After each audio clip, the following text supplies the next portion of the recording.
kita ke surga bareng ya Bu ya. Nah itulah yang mana salah satunya kuncinya, yang caranya kita banyak-banyak mencari rahmat Allah. Ya mungkin dalam ibadah sholat, dalam ibadah sedekah, dalam ibadah berbuat baik, tapi mohon maaf, ibadah-ibadah ini belum tentu mampu membawa kita ke surga. Karena apa? Karena terkadang ada tipe manusia yang sholatnya bagus, tahajudnya bagus, ya, fardunya bagus, sunnahnya bagus, tapi apa? Hatinya masih ada rasa sombong. Ada begitu? Sholatnya biasa. Ada yang sedekahnya bagus, setiap Jumat sedekah, berkah Jumat, ya, nolongin orang bagus, nolongin saudaranya bagus, duitnya nggak berseri, ya, yang lain kagak bapak, dia mah nggak berseri. Tapi mohon maaf, sedekahnya bagus, amalnya bagus, kalau masih suka ngomongin orang.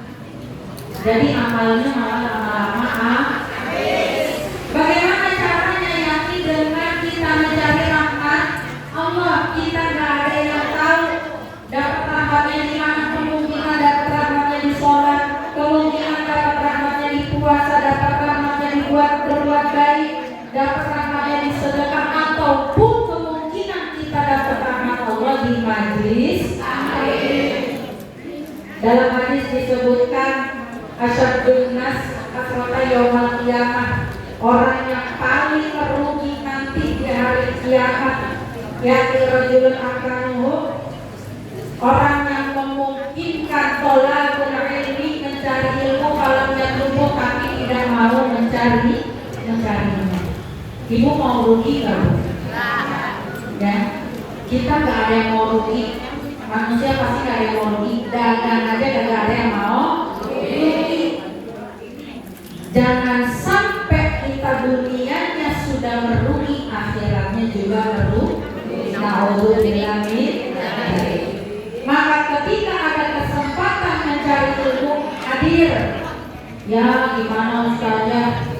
Pengen sih ikut ngaji, tapi udah tua, pikirannya mah udah kagak di pengajian. Apalagi belajar tajwid Ustazah. Ya, diajarin di majelis taklim, datang ngaji, baru nyampe depan udah tuh lupa. Tapi nggak ada yang percuma ketika kita hadir di majelis ilmu, karena kita hadir di majelis ilmu itu juga sudah mendapatkan pahala. Makanya ibu-ibu semua, ya, kita semangat lagi hadir, kita semangat lagi, kita buka lagi majelis taklim rutinannya, ya Bu ya. Kita istiqomahkan lagi, kita usahakan sesuatu yang baik, harus kita usahakan insya Allah. Tapi pesan saya satu, ngaji niat karena Allah, bukan karena diri, bukan karena orang lain, bukan karena guru, bukan karena teman, bukan karena ketua, bukan karena yang lain-lainnya, tapi murni karena Allah. Kenapa ibu-ibu harus begitu? Karena ustazah atau guru, ketua, teman itu sama-sama manusia biasa.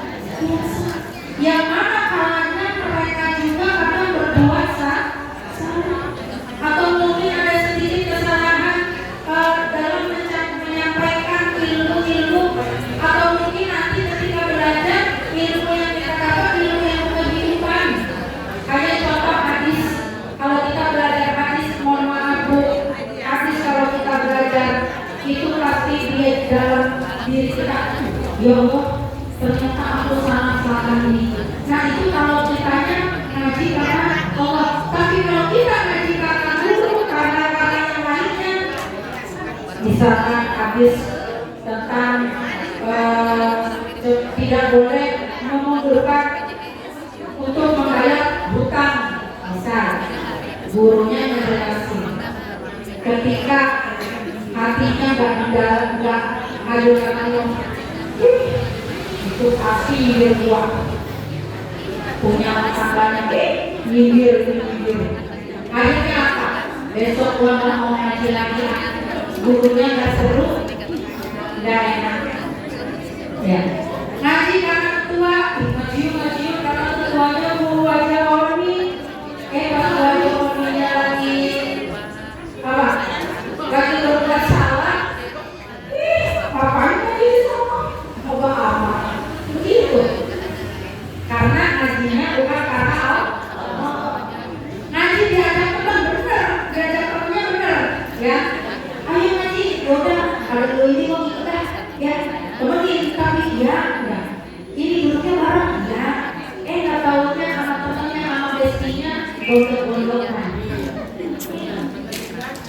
Lu ada temannya nggak? Oh, tiga.